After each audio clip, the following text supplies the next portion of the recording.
और मेजर तूर, मैं आपकी जानकारी चाहूंगा इस पे। I would want you on this major Toor. मैं सिर्फ 2 मिनट ये जानकारी दे रहा हूं, उसके बाद मेरे को आपकी इस पे डिटेल्स चाहिए हमास के ऊपर। क्योंकि गाजा में, जो गाजा पट्टी में शुरुआती इस्लामिक एक्टिविज्म मेजर तूर मिस्र के साथ 1968 की जंग के बाद आया। गाजा पर कब्जे के साथ इजराइल ने धर्मनिरपेक्ष PLO यासिर अराफात, आपको याद है यासिर अराफात? हमको यही पढ़ाया गया कि भारत के दोस्त, स्कूल की किताबों में पढ़ाया गया, ये कोई इसको कोई जुटला नहीं सकता।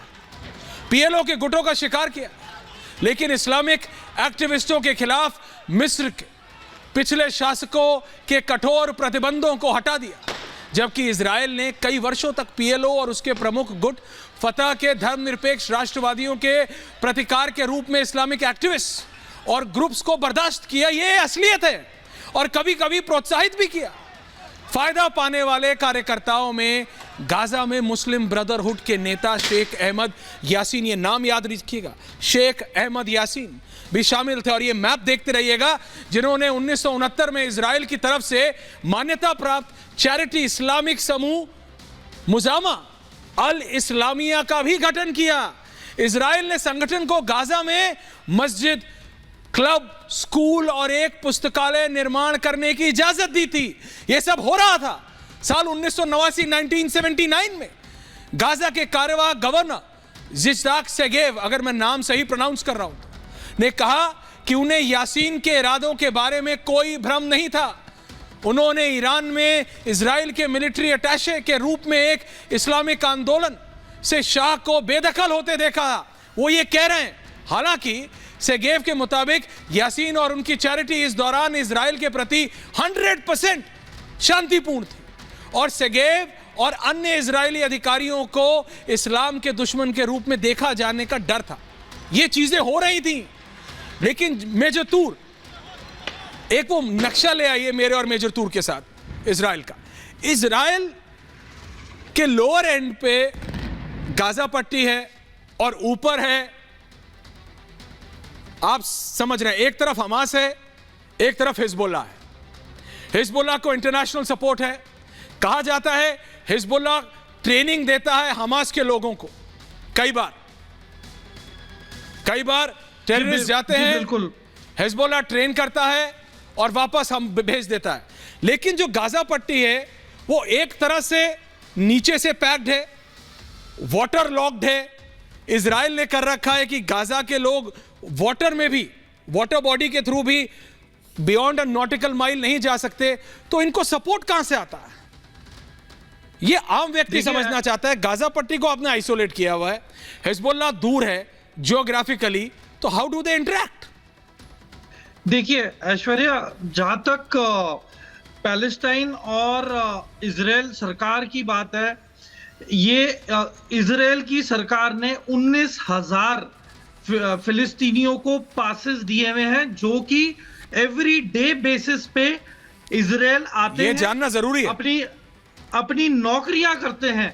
अपने इनके 19,000 फिलिस्तीनियों के घर के चूल्हे इजरायली सरकार चला रही है, उन्हें नौकरियां दे दे के। और ये 12 महत्वपूर्ण पॉइंट्स हैं जो कि गाजा पट्टी और इजराइल में एंट्री पॉइंट्स हैं, जहां से ये चेक पोस्ट और चेक पॉइंट्स होते हैं। इनके जरिए ये रोज सुबह अपनी नौकरियों के नाम पे, इनके स्पेशल ID कार्ड होते हैं, ये आते हैं, पूरे दिन अपनी नौकरी करते हैं और फिर वापस गाजा पट्टी वापस चले जाते हैं।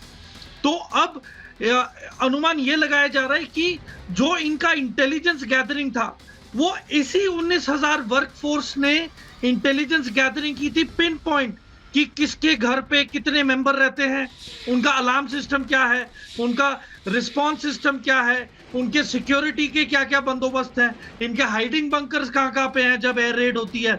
इन्हें चप्पे चप्पे की खबर थी, क्योंकि ये वहाँ पे डोमेस्टिक हेल्प के तौर पे वहाँ पे काम करते थे, कोई बैंक में थे, मतलब अलग अलग भिन्न भिन्न नौकरियां कर रहे थे। तो इन्हें पूरा सिस्टम पता लग रहा था, और इन्होंने आके हमास को जानकारी दी है कि ये फलाने आर्मी अफसर का घर है, ये फलाने पुलिस अफसर का घर है।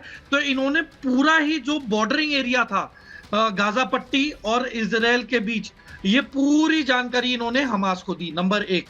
नंबर 2, जो PIJ है, जो पैलेस्टीनियन इस्लामिक जिहाद है, ये ग्रुप 1979 में क्रिएट हुआ। इसके बाद जब हमास बना है, हमास इसलिए बना था क्योंकि पैलेस्टीन लिबरेशन ऑर्गेनाइजेशन जो कि यासिर अराफात जी ने बनाया था, उनका मुद्दा था कि सारे अरबी देशों को इकट्ठा एक कॉमन प्लेटफॉर्म पे बांध के रखे, यूनिटी मेंटेन करके रखे।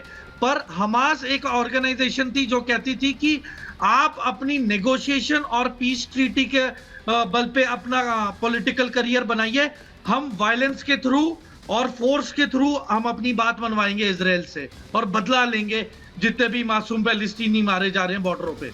तो इनके जो आपसी पॉलिटिकल मतभेद थे, जो कि हमास के थे और PLO के थे, इसके साथ इनमें बहुत दरारें पड़ने लग गई थी। तो इनके इंटरनल क्रेडिट लेने के लिए बड़ी प्रॉब्लम हुई।